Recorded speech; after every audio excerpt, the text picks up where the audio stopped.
Hello everyone, Richard here at Calvin Wazoo, and it's time for another Jazz Monday. And it's going to be, cheers to Jean-Luc Ponty.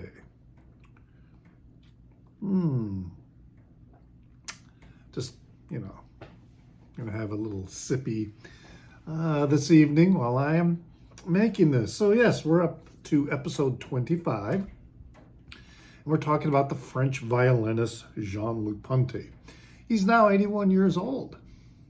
I first became aware of him via Frank Zappa and, his participation in the Overnight Sensation record. However, he had done other things with Frank Zappa even earlier than with Overnight Sensation. Interesting background, this guy. He was born, he's a Frenchman, all right, born in a classical music family. So his parents were musicians and involved with orchestras. So he had a very strong musical upbringing. And at 16, he was admitted to the Conservatoire National Supérieur de Musique de Paris.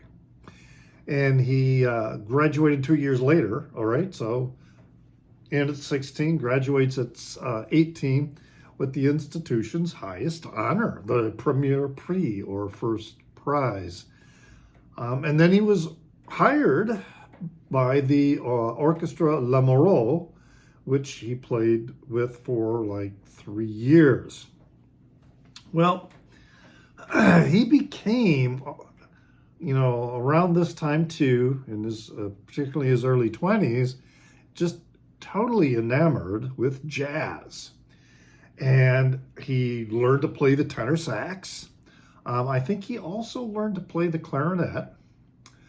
And, there was a time where, he became more and more involved in jazz. And there was one night where he was still in his tux, because he had been playing with the orchestra and he was in this nightclub. And so he had his tux on and all he had was his violin.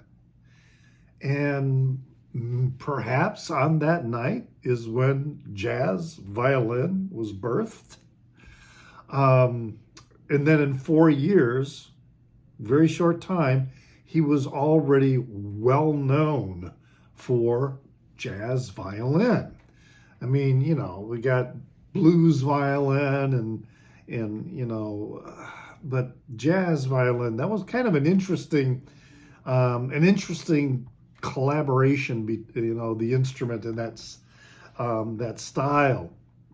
It was kind of a dual life because he was still working in the orchestras and then he was doing the jazz clubs at night. And it was kind of a tough go for him because not many people accepted, let alone understood, violin as a jazz instrument.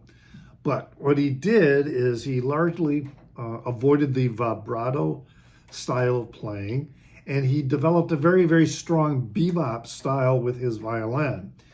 And then at the age of 22, in 1964, he releases his first jazz album. Now, a lot of this early material I am really unfamiliar with, and I need to go back and see if I can find it. His records show up on occasion in record stores, but it's mostly his material from the fusion era, from the 70s and into the 80s. But anyway, he developed very strong credentials in the mid to late 60s. So he ended up working with Frank Zappa, excuse me, as I mentioned. And in fact, he moved his family from France to the United States and into Los Angeles, primarily so he could work with Frank. He was invited to come over by Zappa. But he also worked with the Mahavishnu Orchestra and with Elton John. He's on Elton John's Hunky Chateau album. And then he also did some things with Chick Corea, but the collaboration with Chick Corea was much later than, at that time.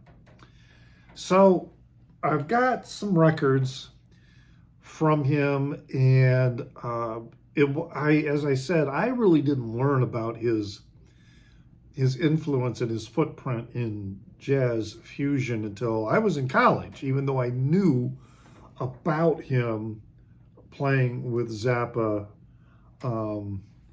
as early as the Hot Rats sessions. So I'll start off with the earliest record that I have, and that is Jean-Luc Ponty plays the music of Frank Zappa, King Kong. All right, and so this was originally released in 1970.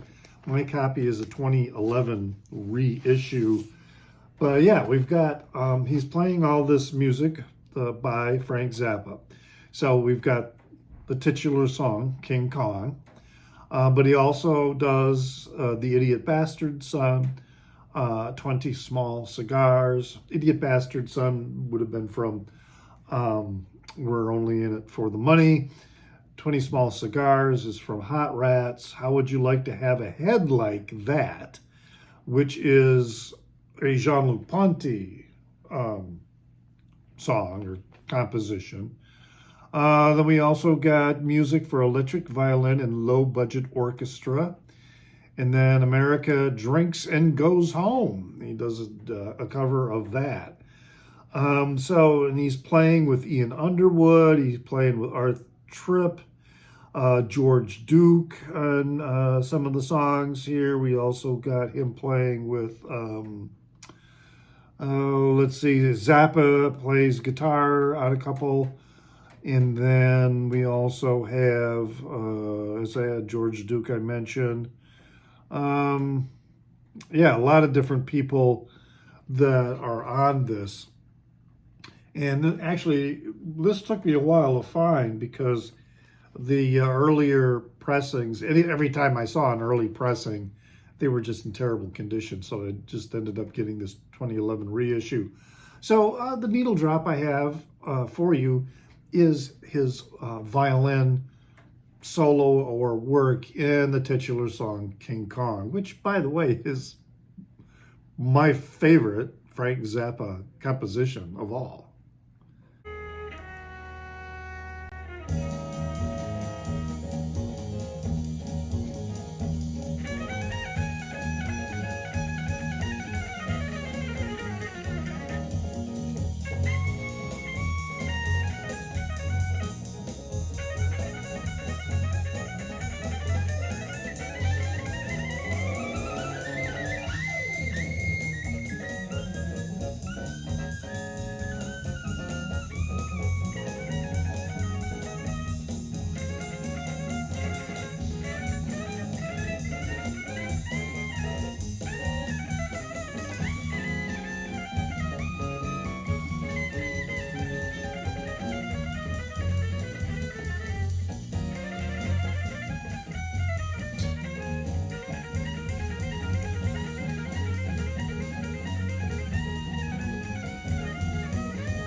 So there you have his playing with the song King Kong. So that's Jean-Luc Ponty plays the music of Frank Zappa, originally from 1970. Okay, moving next is a 1975 recording, which really kind of established the direction Jean-Luc Ponty was going to go from then on out. This is the 1975 release of Upon the Wings of Music. And mine is a early 1975, it's the Richmond pressing, yeah, on Atlantic. So yeah, this really set the standard for all his subsequent releases, up to probably the I'm going to say up until when he released this one here that I have on CD in 1991. So yeah, up until the late 80s and into the early 90s. It has some really, really nice, smooth, expansive playing on the song Now I Know, but then it's got these punctuations of these virtuoso arpeggios. I guess that's really all I can think of what to call them, are arpeggios, because you can definitely hear, I mean, he's got this definite jazz and bop influence coming through with his playing, but you hear also the classical training and with these flourishes that he goes through, that only a virtuoso violinist would do, but he fits them smoothly into the jazz style. Polyfolk Dance is another song on here that really takes you for a very wild ride. The needle drop I'm going to play for you from this recording is Question with No Answer.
My copy is, I mean, the wax itself is in very good shape, but my cover is in very rough shape. The previous owner wrote, practically carved their name into the cover.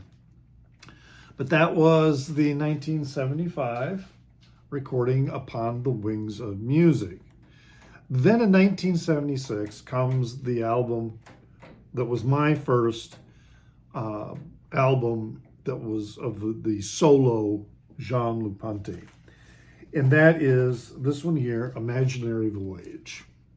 So I got a little bit of a glare because of the outer sleeve. Let me take this out so there isn't, well, not quite as much glare.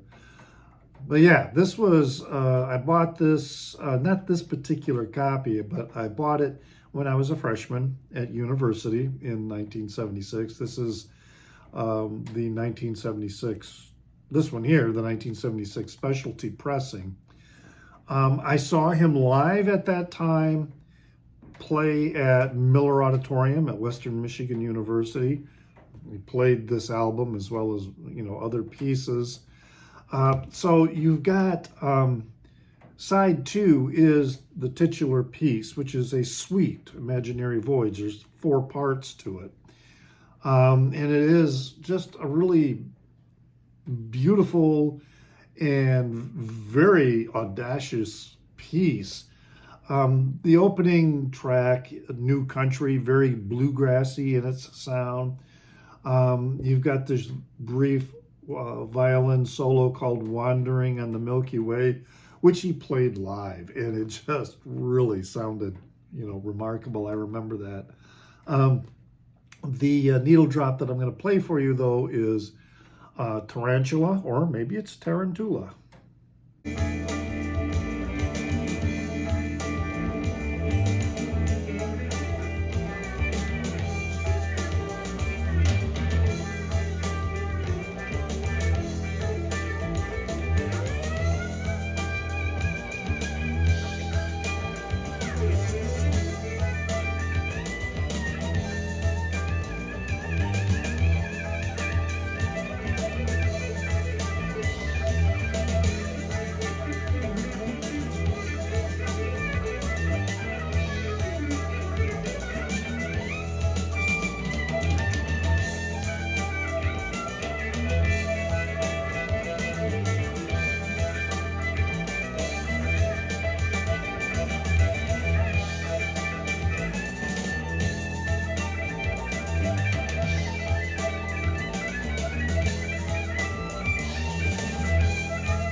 excellent, excellent stuff. I mean, this was, I really like this particular pressing, this copy I got.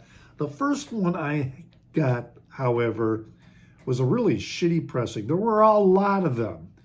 And in fact, early CD copies had the same flaw on them. So which tells me some of those early CDs, what they did is they just, recorded off the vinyl.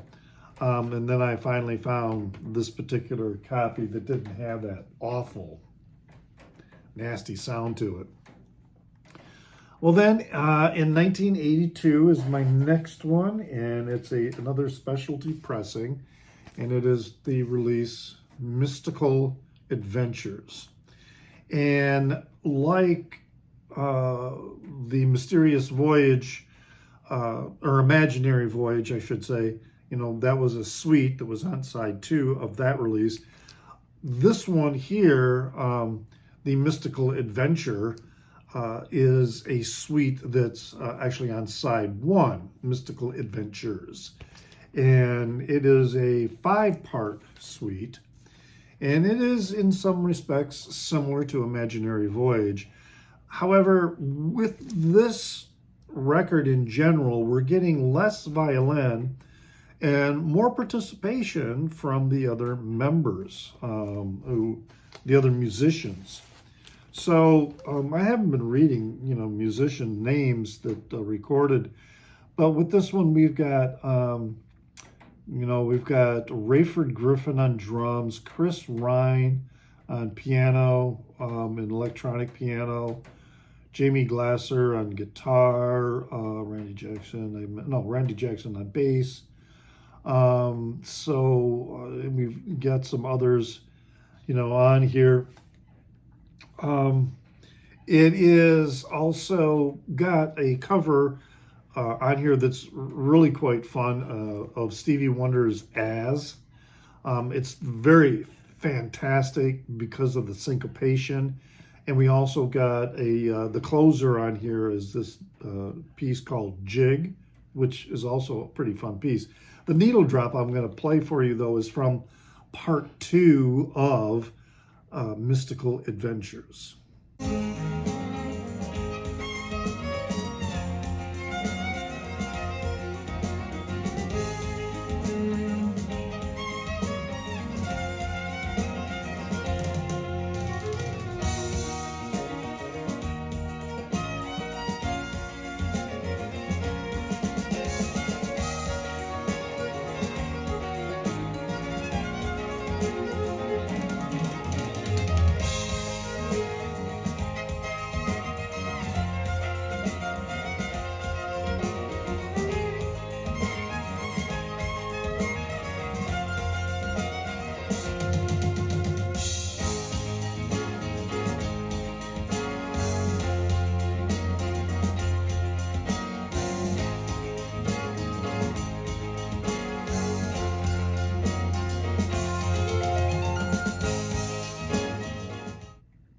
And so we hear, you still have, it's still featuring Jean-Luc Ponty, but it's not so much, his material is now not so much centered around him and definitely involving the other players much more. Now this last one to show is on CD, and that's Chocola. All right, which was released in 1991. And I really do want to get a vinyl copy of this. The problem is the vinyl, there was only 2 pressings. One was a Spanish pressing, and the original was a Dutch pressing.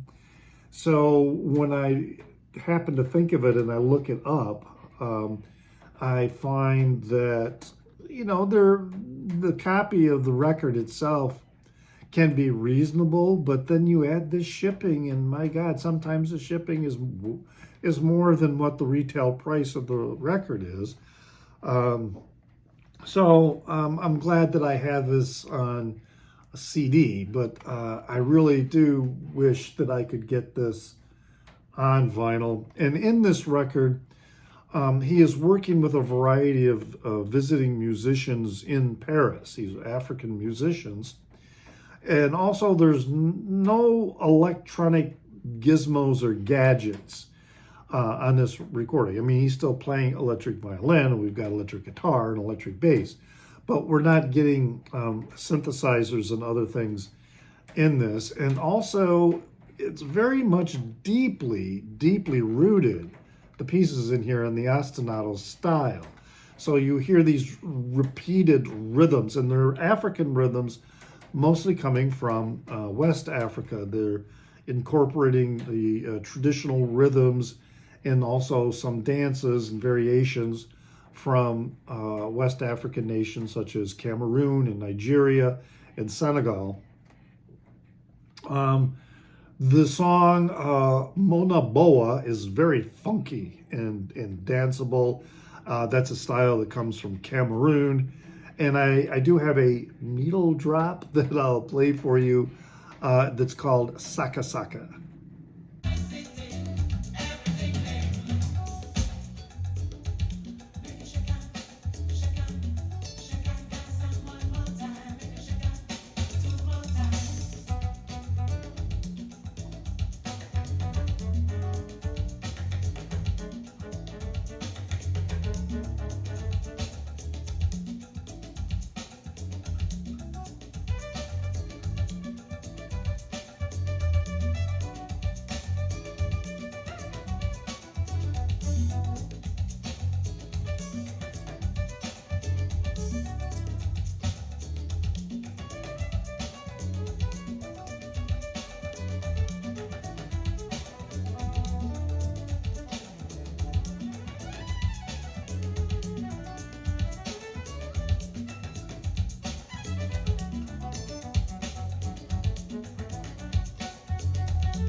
This is a really, really good album. I don't think it was all that well received by critics, but I really like this, and I do hope someday to get it on vinyl, but I don't know when that's going to happen. Like I say, the only two pressings that I know of are both pressed in Europe.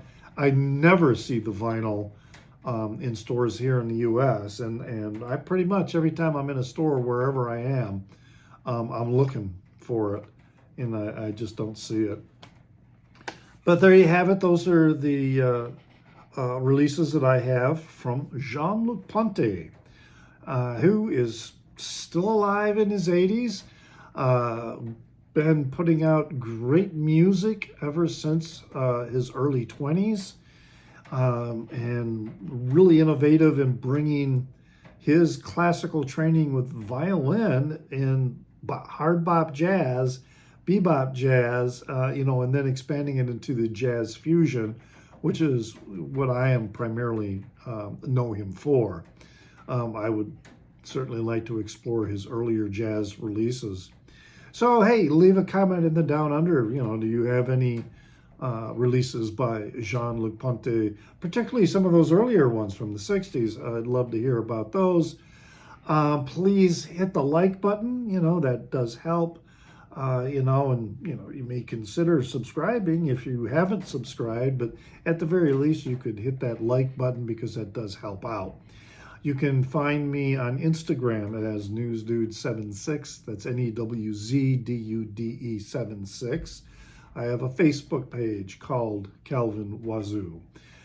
So you can find content that I find and collate from the internet, as well as, see postings of my videos on there.